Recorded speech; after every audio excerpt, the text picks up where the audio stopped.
Bien, Abdías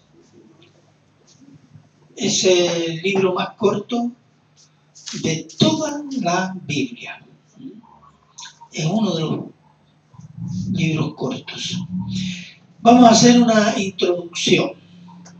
¿Se acuerdan cuando vimos el libro de Joel? Y el libro de Joel estaba basado en un accidente natural que sucedió en sus años, que fue una plaga de langostas a causa de una sequía que exterminó lo poco que quedaba de vegetación y fue el crecimiento del hambre en Israel, sobre todo Judá. Entonces ya vimos que Dios anuncia y advierte a su pueblo de sus juicios a través de un desastre natural, como el profeta Joel, que en base a una invasión de langostas que dejó devastadas las tierras de Judá, agudizó el hambre del pueblo y con ello explica el día terrible de Jehová y lo que será la bendición a Israel como cabeza de las naciones en el milenio de Cristo. Los entendidos llaman a esta forma de profecía o de profetizar profecía ilustrada. Dios ilustra su profecía para que su pueblo entienda y esté advertido y viva en sometimiento y arrepentimiento hacia Dios. Y con la carta del profeta Abdías, ya dije que es la más corta que existe, una de las cartas cortas o textos cortos, sucede lo mismo. El profeta Abdías, en el nombre de Jehová, anuncia juicio sobre la nación de Edom por desobedecer a Dios y atacar a Israel. Asimismo, y esto es como una ilustración del juicio de Dios a las naciones, que serán todas juzgadas por Dios a causa de ¿qué? De la incredulidad y de la opresión, persecución y genocidio de su pueblo amado. El título del sermón es El juicio de Edom, juicio de las naciones. Vamos a orar. Padre eterno y misericordioso Señor, en el nombre de Cristo Jesús, yo ruego que si a usted le parece bien, Señor, bendecir su santa palabra para poder, Señor, que este sermón, para quien lo escuche, Señor, le llegue a su corazón. Ayúdanos, Señor, a tener por su Espíritu Santo el entendimiento y el amor por lo que usted va a exponer ahora. Gracias, Señor, y se lo agradezco en Cristo Jesús. Amén. Versículos 1 y 2 dice así: Abdías, visión de Abdías. Jehová el Señor ha dicho así en cuanto a Edom: hemos oído el pregón de Jehová, y mensajero ha sido enviado a las naciones. Levantémonos contra este pueblo en batalla. He aquí, pequeño te he hecho entre las naciones, estás abatido en gran manera. Dios envía naciones, por eso dice, Dios ha enviado mensajeros de las naciones contra Edom. Pueblos y naciones contra Edom. Abdías. ¿Qué significa el nombre Abdías? Significa siervo de Jehová. Eso significa. Abdías, siervo de Jehová. Y como honrando su nombre, Abdías proclama y escribe todo lo que el Señor le ha dicho que debe decir sobre Edom y las naciones. Nada se dice de su origen y no se cita en otro lugar del Antiguo ni del Nuevo Testamento. Se supone que era de Judá, ya que su profecía se centra en Judá y Jerusalén. Edom. Edom es el pueblo que desciende de Esaú. ¿Quién era Esaú? ¿Se acuerdan quién era Esaú? Era el hermano de... El hermano mayor de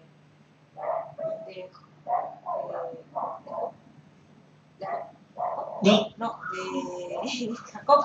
Jacob, no Job, de Jacob, hermano mellizo de Jacob. Entonces fue llamado después el pueblo que desciende de Esaú.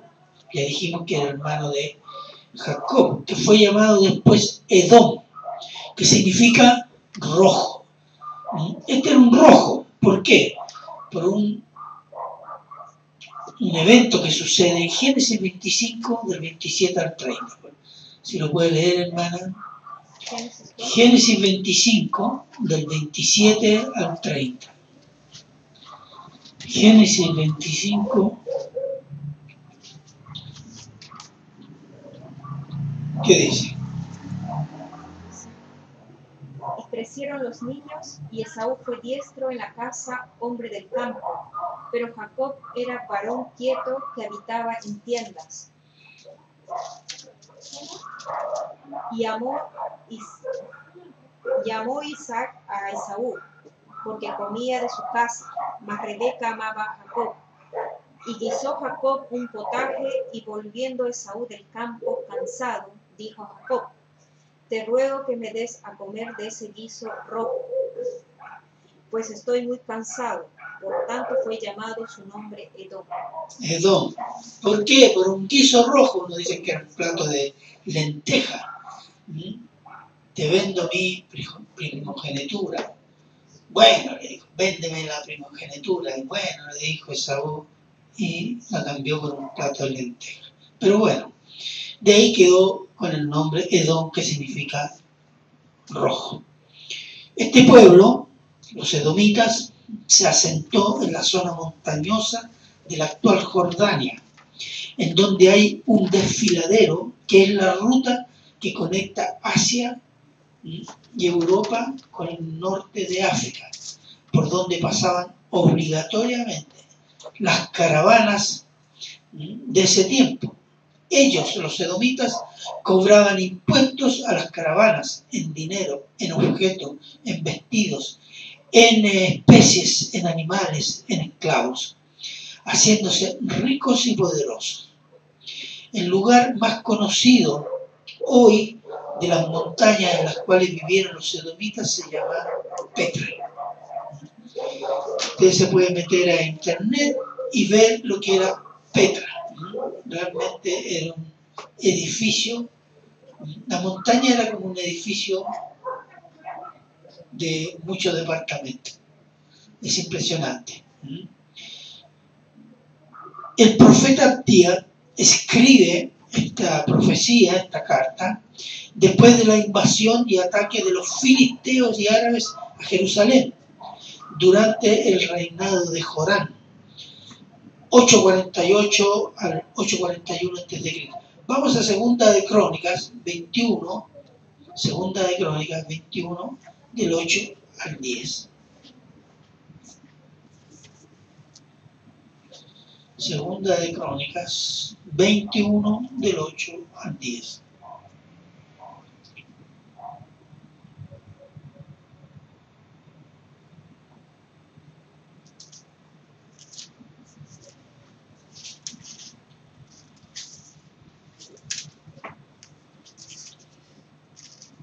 ¿No? Segunda de Crónicas, capítulo 21, del 8 al 10. ¿Qué dice?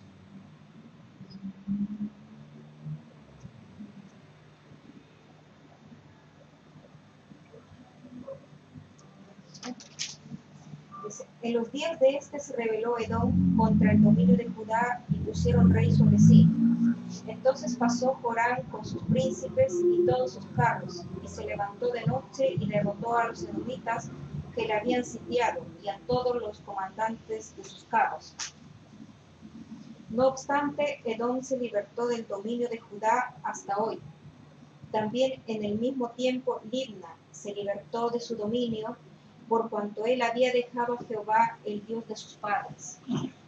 Hay un ataque de Edom y otros pueblos tal vez, que Jerusalén salió librado, en el sentido de que lograron romper el cerco y seguramente echarlos, porque ya estaban casi dentro de Jerusalén.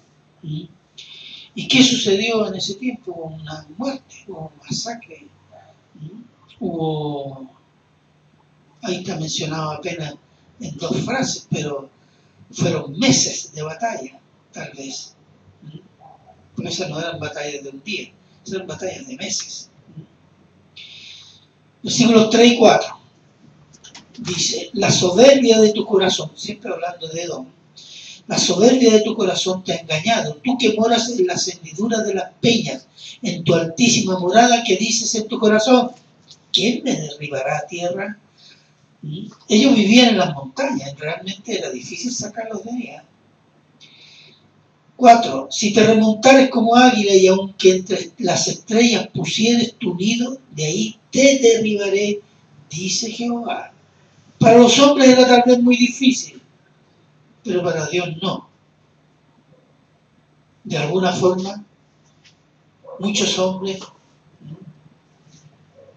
podrían llegar hasta arriba y derrotar a Edom. El orgullo de Edom será abatido, porque era un pueblo muy soberbio. Ellos vivían en el desierto, en este paso de caravana, y eran ricos. Y se creían que tenían todo el poder, porque todo tenía que pasar por ahí. Todos, los viajantes, las caravanas. Y ellos tenían el control de esa área, y si quería pasar, tenía que pagar. Perdón. Entonces estaban muy orgullosos, imbatibles nosotros. Porque ¿quién va a sacarnos de acá, de estas montañas donde vivimos? ¿Para subir para arriba? ¿Para subir? Era muy difícil. 5 y 7. Versículos 5 y 7. Si ladrones vinieron a ti, o robadores de noche, ¿cómo has sido destruido? ¿No buscarían lo que les bastase? Si entraran a ti vendimiadores, ¿no dejarán algún rebusco? ¿Cómo fueron escudriñadas las cosas de Saúl? Sus tesoros escondidos fueron buscados. Todos sus aliados te han engañado hasta los confines, te hicieron llegar. Los que estaban en paz contigo prevalecieron contra ti. Los que comían tu pan pusieron lazo debajo de ti. No hay en ello entendimiento. ¿Quiénes derrotaron a los edomitas? Sus pueblos amigos, que seguramente querían quitarle la posición que tenían los edomitas. Y los saquearon, les robaron, los echaron, los asesinaron, porque Dios hizo juicio. Dijo, ellos decían, ¿quién nos va a echar de aquí? Dios le dijo, yo te voy a echar. Yo voy a hacer. Y de noche, porque el ataque fue de noche. Robadores de noche. Entonces, 8 y 9. No haré que perezcan en aquel día, dice Jehová, los sabios de Edom y la prudencia del monte de Saúl. Y tus valientes, oh Temán, serán amedrentados, porque todo hombre será cortado en el monte de Saúl por el estrago. Temán es una región también cercana a Petra, dominada por ellos, los edomitas. ¿Y qué más dice? O sea, no solo como te voy a quitar las riquezas, te voy a asesinar a tu gente, voy a quitar los sabios y la sabiduría de ti. Y tus valientes, tus soldados, tus corajudos, yo los voy a matar. Realmente es una cosa impresionante, ¿no? Yo los voy a matar. ¿Para qué? Vamos a ver la razón. Del 10 al 14. Vamos a ver el versículo 10. Por la injuria de tu hermano Jacob te cubrirá vergüenza y serás cortado para siempre. Mira, que ellos eran hermanos, Esaú y Jacob. Israel y Edom son pueblos hermanos. ¿Y cuál fue la injuria de Edom a Israel? Versículo 11. El día que estando tú delante, llevaban extraños cautivos su ejército, y extraños entraban por sus puertas y echaban suerte sobre Jerusalén, tú también eras como uno de ellos. Entraron a Jerusalén, llevaron gente presa, y tú saqueaste junto con los demás Jerusalén. Esa fue la injuria. Entonces, Edom, Dios dijo, yo no te puedo perdonar eso. Porque hay una razón, podemos decir, de una promesa que Dios le hizo a Abraham. Y segundo, hay una razón que Dios prometió preservar a Israel. Entonces, versículo 12, aquí hay una frase clave. Pues no debiste tú haber estado en el día, no debiste haber estado, exacto, no debiste. Y yo los separé y los enumeré. Miren, y esto podría ser así, esto va del 12 al 14. No debiste, Edom, quedarte mirando, ni alegrarte, ni presumir, ni invadir Jerusalén, ni mirar su mal sin hacer nada, ni saquear sus bienes, ni matar a los que huían, ni entregarlos a sus enemigos, los que quedaban vivos. No debiste, Edom. ¿Sí? Que fue terrible, porque ellos mataron a los israelitas. Los que quedaron vivos los entregaron a sus enemigos. Y en los caminos pusieron guardia. Entonces los que iban arrancando los mataron o los entregaron a sus amigos más poderosos que habían invadido. Porque ahí participaron varios pueblos.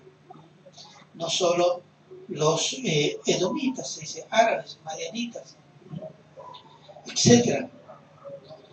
Ahora, no debiste, ¿qué cosa? Mirar, hacer el mal, etcétera, etcétera. ¿En qué circunstancias? Y aquí las delistré también, del 2 al 14. En el día en que extraños los llevaban cautivos, en el día del infortunio de tu hermano, en el día que se perdieron, en el día de su angustia, en el día de su quebrantamiento, en el día de su quebranto, en el día de su calamidad y en el día de su angustia. No debiste hacerlo. Realmente fue un desastre. No debe haber durado mucho, pero debe haber sido más o menos terrible. Entonces, ¿qué sucede? El juicio a Edom es ¿por qué? Porque tú, siendo hermano de Israel, tú participaste en la invasión, en la destrucción, en la humillación de Israel. Los edomitas odiaban a los judíos desde siempre.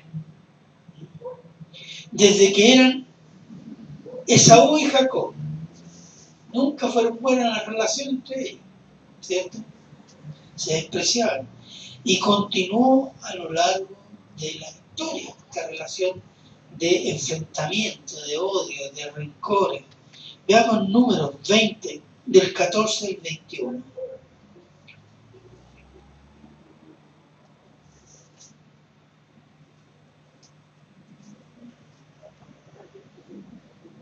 Números 20, del 14 al 21.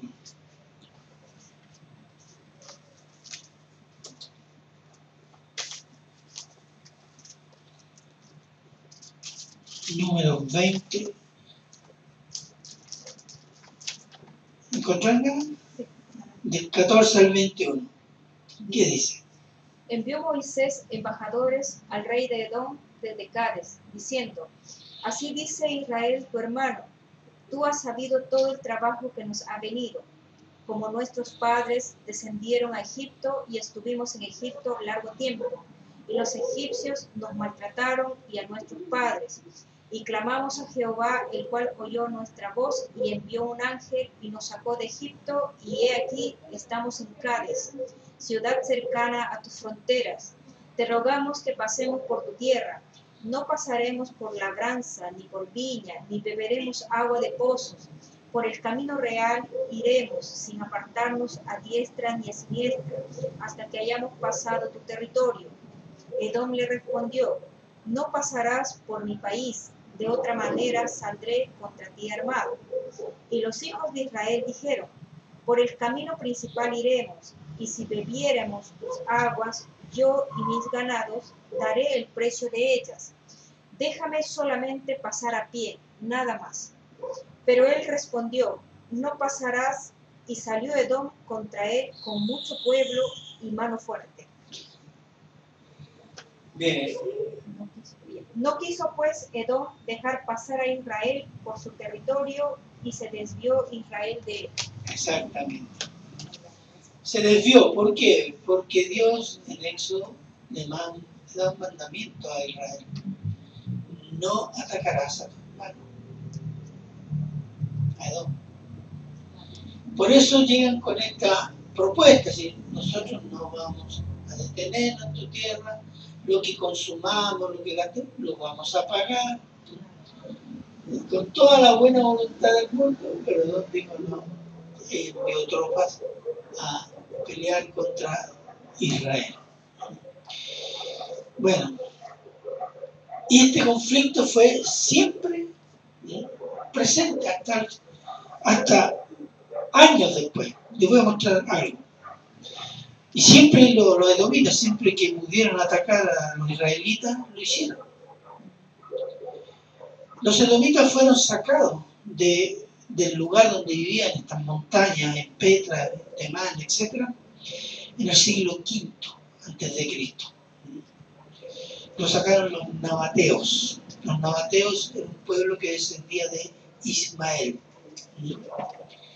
Y expulsaron a los edomitas definitivamente de sus rocafuertes, y los edomitas se restablecieron al sur de la Palestina bajo el emergente Imperio Romano.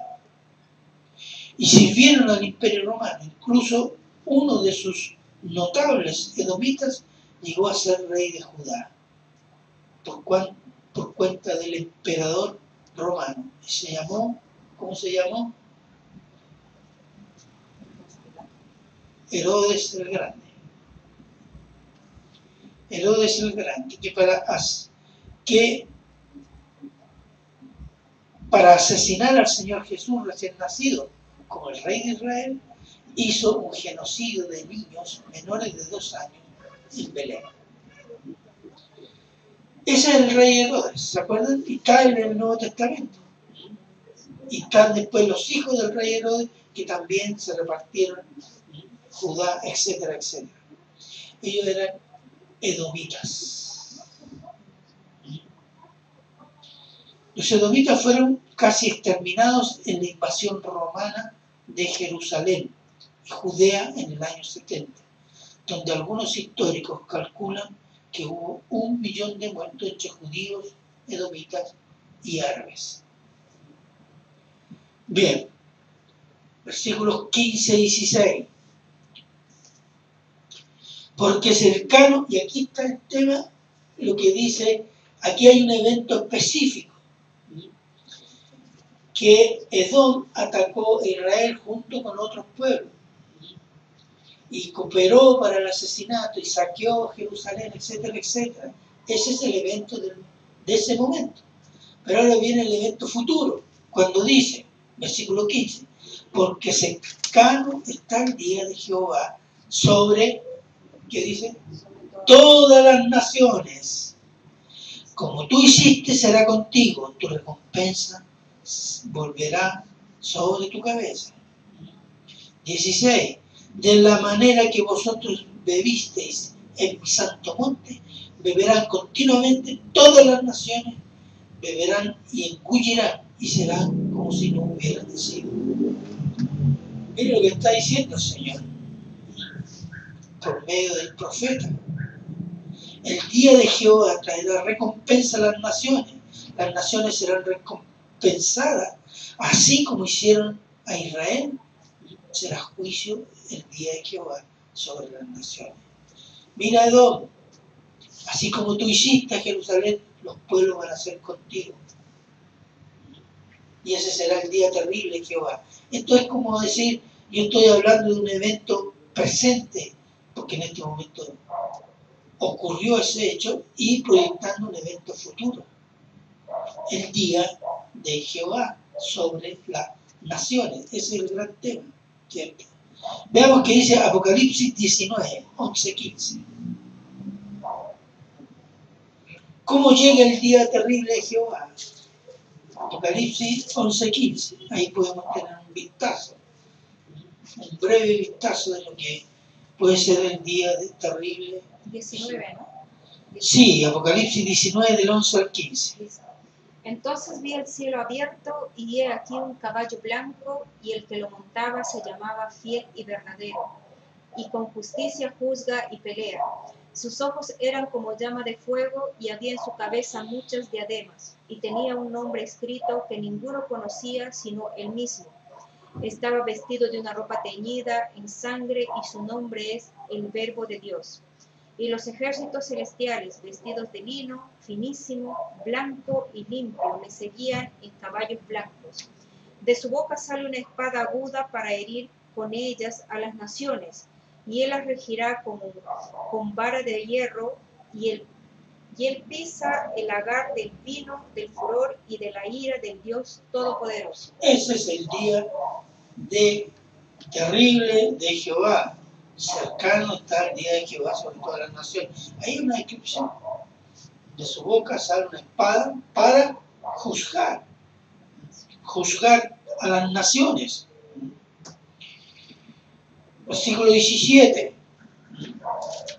Que las naciones, dice, harán o recibirán el juicio que ellos han hecho con el pueblo de Dios.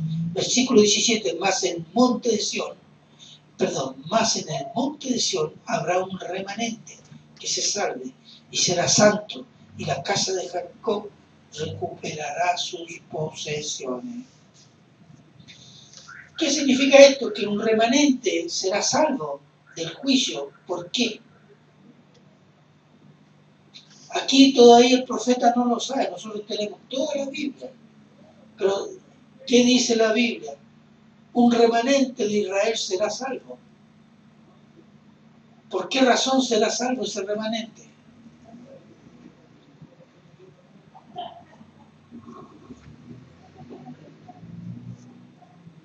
Porque ellos verán a Cristo y dirán: Hosana, el que viene en el nombre del Señor. Reconocerán que Cristo es el Mesías que ellos mataron y serán salvos porque no hay nadie que no sea salvo por la fe en Cristo, gentiles y judíos. Israel, mientras no crea en Cristo, no será salvo. Israel, cuando crea en Cristo como su Señor y Mesías prometido por los padres desde los tiempos antiguos, será salvo. Por eso dice 17, lo leo de nuevo: mas en el monte de Sión, es decir, en Jerusalén, habrá un remanente que se salve, los que van a creer en Cristo, y será santo, y la casa de Jacob, esto significa Israel, recuperará sus posesiones, es decir, habrá restauración de la nación, y recuperará las posesiones de toda la tierra que Dios prometió a Abraham. El profeta no lo entiende, lo podemos entender nosotros, porque nosotros tenemos todo el Nuevo Testamento y Cristo ya vino. Pero el profeta en ese momento no puede entender lo que se está diciendo. Ellos esperaban un día terrible de Jehová que juzgara a todas las naciones y pusiera a Israel al centro del mundo, a partir de Jerusalén. Pero ellos lo están viendo, con el tiempo lo empezaron a ver con una vista política, un punto de vista político, un punto de vista militar. Pero el profeta está hablando aquí, dice: el remanente será salvo, no solo de ser exterminado, sino salvo espiritualmente. Y por eso dice: y será santo ese remanente. Eso significa que habla de liberación espiritual. ¿Cómo nos liberamos espiritualmente? ¿Cómo somos libres espiritualmente nosotros? Por la fe en Cristo. Eso sucederá con Israel. Versículo 18 dice: la casa de Jehová será fuego, y la casa de José será llama, y la casa de Saúl estopa, y los quemarán y los consumirán. Ni aun un resto quedará de la casa de Saúl, porque Jehová lo ha dicho. ¿Qué significa esto? Significa que la casa de Israel, y la casa, cuando dice de José, heredero de descendientes de Abraham, la casa de Israel, el pueblo de Israel, la nación de Israel, y todos judíos, dice, son llamas, fuego. ¿Para qué? Significa que son juicios para el pueblo que los rodean, los que los persiguieron. Son juicios, es decir, van a batallar y van a vencer, ¿no? Por Jesús, por Cristo, porque Dios los va a restaurar, ¿no? Y de las naciones gentiles serán estopa. ¿Qué significa estopa? ¿Sabes lo que es una estopa? ¿Qué es lo que es una estopa? Una estopa es así como un trozo de madera. Ya, sí puede ser. Bueno, nosotros le decimos a eso estopa. Un trozo de madera. Claro. Eso. Es una madera bañada en petróleo, con un paño bañado en petróleo, que se enciende. Y esa es la estopa. Entonces, ¿qué decir? Esaú será estopa, es decir, combustible para fuego. Esto es juicio eterno, fuego eterno, lago de fuego, que nunca se apaga. De eso está hablando. Que más adelante se va ampliando la profecía en ese sentido.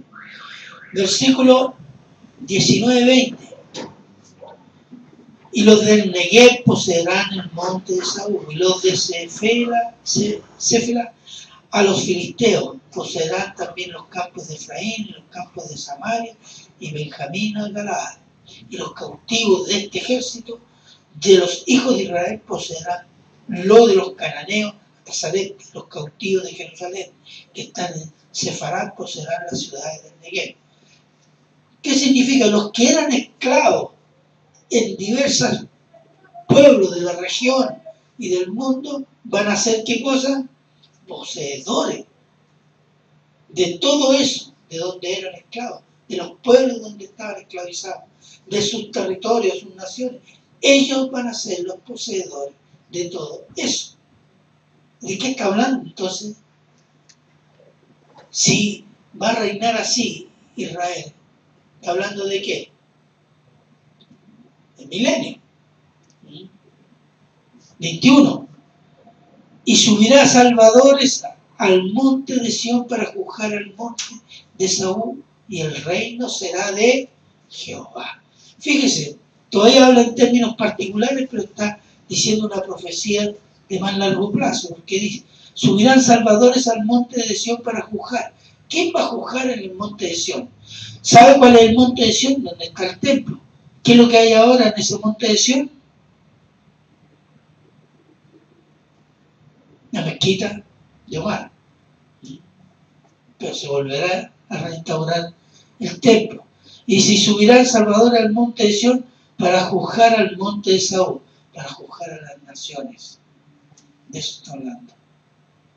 De ahí habrá un trono, con muchos tronos, donde el Señor Jesús juzgará a las naciones.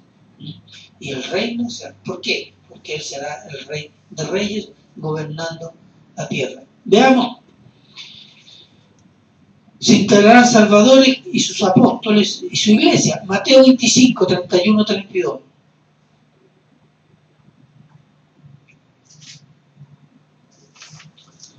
Mateo 25, 31, 32. ¿Qué dice?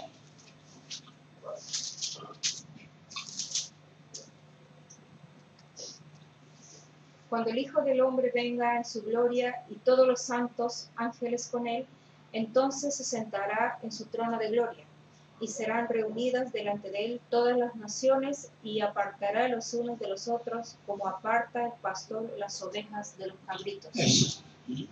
Y en Mateo dice que él habrá un trono con 12 tronos que van a juzgar a las 12 tribus de Israel. Gobernar significa. En este caso, hay un juicio a las naciones. ¿Desde dónde? Desde el monte de Sión. Dice, y acá el versículo 21 dice, para juzgar al monte de Saúl. El monte de Saúl representa donde vivía Saúl, significa el pueblo de Saúl. Pero el pueblo de Saúl en esta profecía representa a las naciones. Y el evento de que Jehová reinará todavía no se cumple. Entonces ahí está el evento histórico del que está hablando el profeta y el evento futuro, profético. Entonces, y el reino será de Jehová. Apocalipsis 24.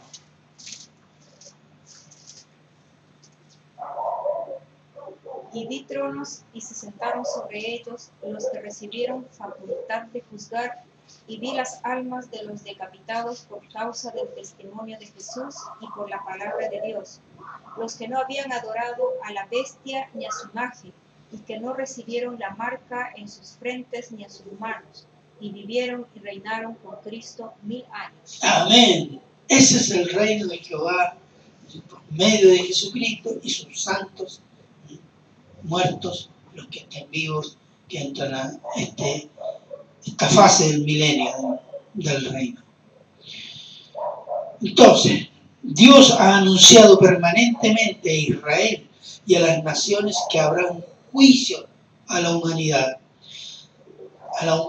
toda, vivos y muertos, y a naciones grandes y pequeñas por causa del pecado de la incredulidad, que es desprecio a Dios.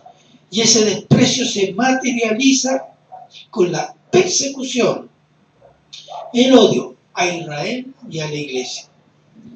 Y todo el que crea en Cristo, porque el que cree en Cristo, están llegando los tiempos en que en algunas partes del mundo es perseguido y en otras partes son simplemente despreciados. Somos despreciados nosotros acá. Porque nos miran, no, los evangelios, poca cosa, desprecio. Pero Dios promete dar a las naciones lo que las naciones han dado a Dios y a su pueblo. Eso es lo que se llama, tus pecados se volverán contra ti. Lo que tú hiciste, tú recibirás. De ahí donde el apóstol Pablo dice, que cosecha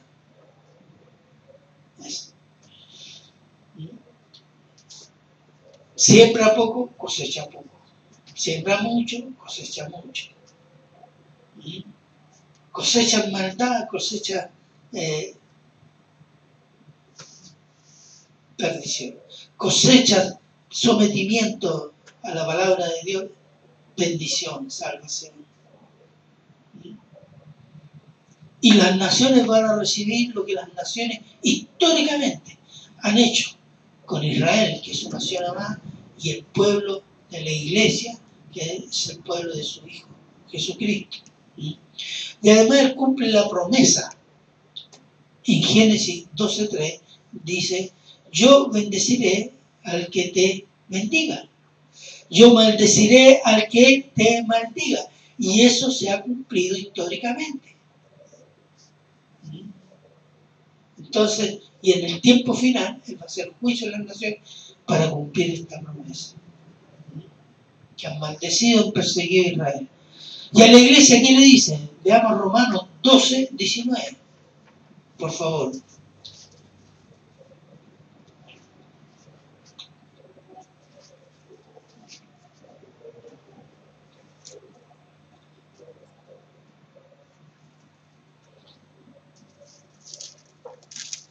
Romanos 12:19.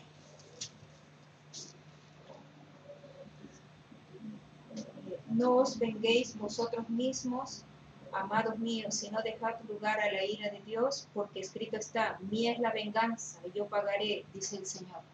Exactamente. Iglesia. La iglesia no es una organización política que se opone a todo gobierno, que si no cumplen los 10 mandamientos. No, dice, déjalo a Dios. Muchas naciones han perseguido a la iglesia y la están persiguiendo. Pero ¿qué dice Dios? Mía es la venganza. Tú haces el bien. Tú haces el bien, iglesia. Haz lo que se te ha mandado. Yo pagaré. Tenemos que entender que Dios no hará, y déjeme decírselo de esa manera, la vista gorda, como hacen los hombres a veces, hacemos nosotros, con los pecadores de todas las naciones que han rechazado a su Hijo, que es su misericordia y amor hecho hombre para pagar la deuda del pecado imposible de pagar por algún ser humano. Los hombres mayoritariamente han rechazado esa misericordia y ese amor de Dios. Si Dios no dejará pasar a los pecadores que no se arrepienten sus pecados, tampoco dejará pasar el pecado de sus hijos, sino que los disciplinará para santidad. Hebreos 12:10.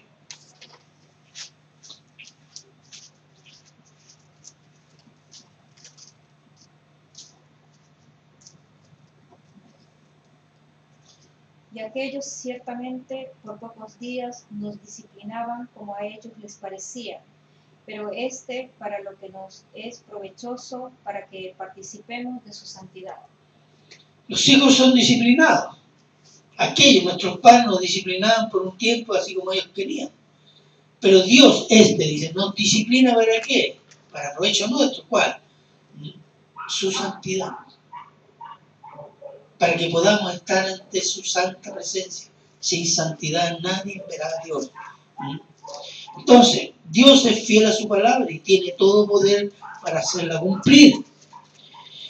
Y su juicio es justo y santo, por amor de sí mismo y por amor de los que han creído en Él y han sufrido por amor de su nombre. Dice el apóstol Pedro, déjeme leerle este pasaje muy interesante, porque es tiempo de que el juicio comience por la casa de Dios.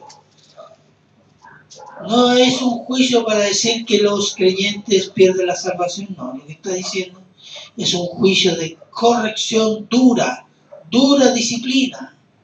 Y esa dura disciplina comienza por la casa de Dios. En este caso, por la iglesia. Y si primero comienza por nosotros, dice el apóstol, los cristianos, pregunta, ¿cuál será el fin de aquellos que no obedecen al Evangelio de Dios? Si para nosotros a veces dura la disciplina de Dios, no podemos imaginar lo que será para los incrédulos, el juicio. Si el justo con dificultad se salva, ¿en dónde aparecerá el impío y el pecador? Es una pregunta para señalar la consternación. Si para nosotros ha sido duro, a veces decimos que es difícil, ¿cierto? Y el Señor nos disciplina y a veces nos lleva a pruebas duras. Si esto es difícil para nosotros, ¿se pueden imaginar para los que no han creído cómo va a ser ese juicio? Esto llama a compasión, a predicar el Evangelio de esos hombres y mujeres. Si nosotros lo entendemos, yo sé, hablábamos antes de que ellos no entienden, no escuchan, no importa, pero nuestro mandato es ese. Y esto nos debería llamar a sentir compasión por los incrédulos. Tenemos parientes incrédulos, seres queridos llamados incrédulos. Debemos pensar, meditar seriamente y comenzar a actuar. Entonces, Dios aborrece el pecado. Conclusiones. Dios aborrece el pecado. Dios santifica con dureza, ¿cierto? Dios es todopoderoso. Dios es fiel a su promesa. Dios es bueno y advierte para que su pueblo se salve. Dios vengará a su pueblo. Dios es nuestro Dios por Cristo Jesús y merece toda nuestra obediencia, todo nuestro amor, toda nuestra adoración y gratitud por Cristo Jesús. Amén. Amén. Eso es, hermano. Esto sirve para conocer cómo se pueden entender los aspectos del carácter de Dios, la bondad de Dios, la santidad de Dios, el juicio de Dios. Y nos advierte de todo corazón a través de este texto, de estos ejemplos históricos de un evento futuro que es el día de juicio y para las naciones y día de bendición para los creyentes. Oremos. Padre eterno y misericordioso, Señor, yo le agradezco, Señor, este brevísimo texto del profeta Díaz, pero nos enseña una gran lección de cómo usted, Señor, nos enseña las cosas que hará, porque ya las ha hecho en pequeña escala. Y nos enseña que a gran escala será un juicio terrible para los que no han creído, Señor, los que han rechazado su gran misericordia, que es nuestro Señor Jesucristo. Perdónenos, Señor, por nuestra dureza de corazón, nuestra rebelión, nuestra inmundicia tantas veces ante su santa presencia, Señor. Ofendemos al Espíritu Santo, Señor, que se entristece, Señor. Perdónenos, Señor. Perdón, Señor, en el nombre de Cristo Jesús. Y que podamos rogamos, Señor, que esta palabra, usted y su Santo Espíritu la redarguya en nuestro corazón, sabiendo quién es usted, Señor. Todo esto sea para la gloria de su nombre. Se lo agradecemos todo en Cristo Jesús. Amén.